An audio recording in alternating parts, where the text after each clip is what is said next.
Radicals and socialists all in one place. Terrific. I know I'm here to celebrate the life of one of the sons of Wigan who raised people's spirits at a time of conflict, George Formby. And he kept me entertained in my youth. In fact, I had a ukulele at one time and drove the neighbours mad with my little stick of Blackpool Rock. And so of course it is another son of Wigan we have to celebrate today, much more subversive than George Formby. He'll only be known to some of the older comrades here, the irrepressible Frank Randall. And when we went to Blackpool once a year, I used to see Frank on the North Pier, and I've never seen an audience so reduced to helpless tears as that great man managed. And I believe there was on one occasion when the local council objected to him, he bombed the town hall with toilet rolls. And I just wondered if anyone was free when the tour is in Birmingham, because it's not a bad idea. Anyway, Gerard Winstanley, what a great man, and Wigan should be very proud of him. He was made his mark, of course, at a very critical time in our history, when there was a revolution. And Winstanley thought that when they talked of the liberty for the people, they meant all the people. But of course he was wrong, because Cromwell and Fairfax and the leaders of the parliamentary group said, no, it's not for you, it's for us. It was for the men of property, it was for the merchants, what we would call the entrepreneurs, it was the men of power. And now 400 years later, we have to think, where has that revolution brought us that established the power of that class? And we know where it's brought us. It's brought us to poverty, to food banks, to job insecurity, to the destruction of the environment, to homelessness. It's brought us to absolute disaster. And the words of Gerard Winstanley should ring in our ears, because he spoke, in fact I jotted some of them down actually, if I can find the relevant bit of paper. Talk amongst yourselves while I find it in my pockets. Yes, he said, wheresoever there is a people united of livelihood into oneness, it will become the strongest land in the world, for then they will be as one man to defend their inheritance. And then he spoke of the rich who control us now, and he said, whereas on the other side, pleading for property and single interest divides the people and is the cause of all wars and bloodshed and contention everywhere. How true those words are today, how true they are. Now, if we'd been meeting a couple of years ago, we would have talked about the problems that we face, and we'd have shaken our heads and said, where is the hope coming from? And yet 1 year ago, I think there was the most significant event in Labour politics since the Labour Party was formed. In that we have a Labour leader, the first one in history, who stands alongside people in struggle, stands with them on a picket line as Labour leader.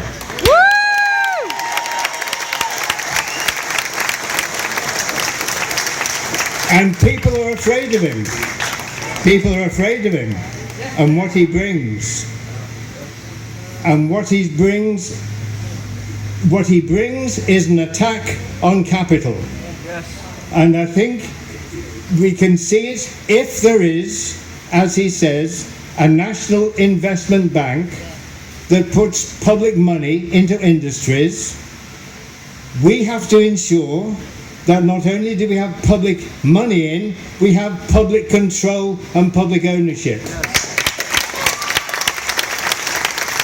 And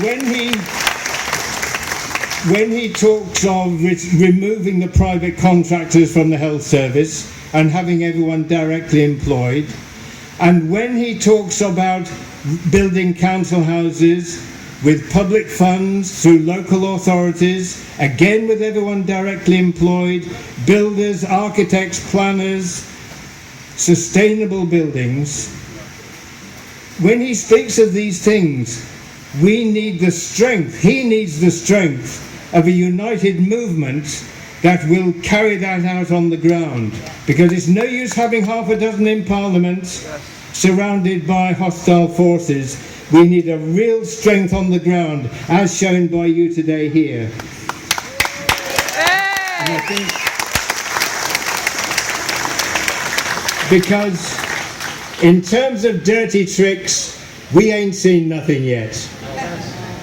And the dirty tricks of the people that have lost Labour elections over and over again, have lost Scotland, have been in illegal wars, have allowed the privatisation of the health service, have presided over a homeless crisis that we thought we'd never see again.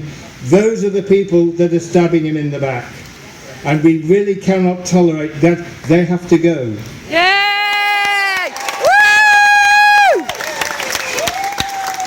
I mean, just think, if Corbyn's group had disqualified a quarter to a third of the membership, that would have been the story from day one, every day until the election. Because it was the other side, it's not mentioned. It's not mentioned. And this nonsense of making the shadow cabinet elected by the MPs, well, they spent all their time getting out of the shadow cabinet. What do they want to get back in for? Nonsense. It made sense when the MPs represented the members. The members are not represented by those MPs, no. So it has no significance. But I want to say one other thing before we get to the pies. Just one other thing. The Labour movement is a broad movement. We know it here, we know it in all the stalls and all the people who have contributed to today.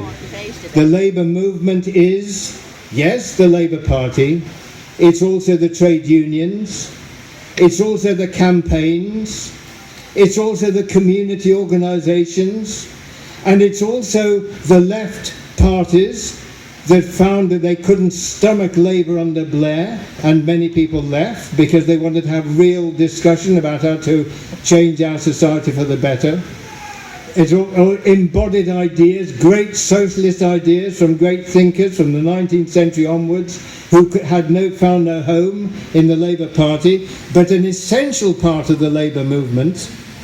The great campaign, the Stop the War campaign, for example, the greatest campaign in peacetime in our history, was remarkable because it, on the one hand, it had Jeremy Corbyn, very prominent, very active, but it was also built by people outside the Labour Party against the war.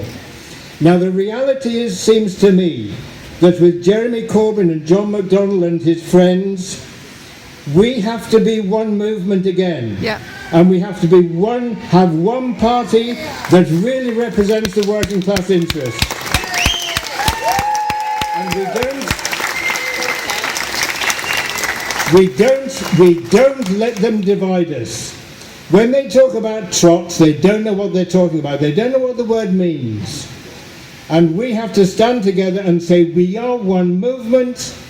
And as they said 100 years ago, we need representation. And we need not only representation in Parliament, we need democracy throughout industry, we need democracy in our public services, and we need democracy in the media. We need democracy in the media. Because the freedom of the press is not the freedom of rich men to tell us to air their prejudices and their class bias. And freedom of broadcasting is not the BBC acting as an arm of government. We did democracy in broadcasting, democracy in the press, democracy throughout our society.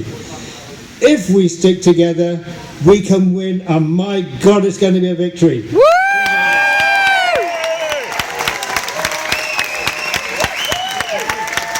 Okay.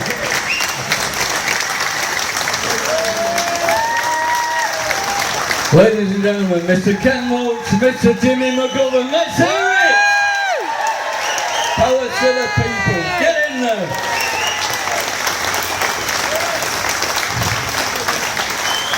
Well, fantastic, thank you for coming down, thank you very much.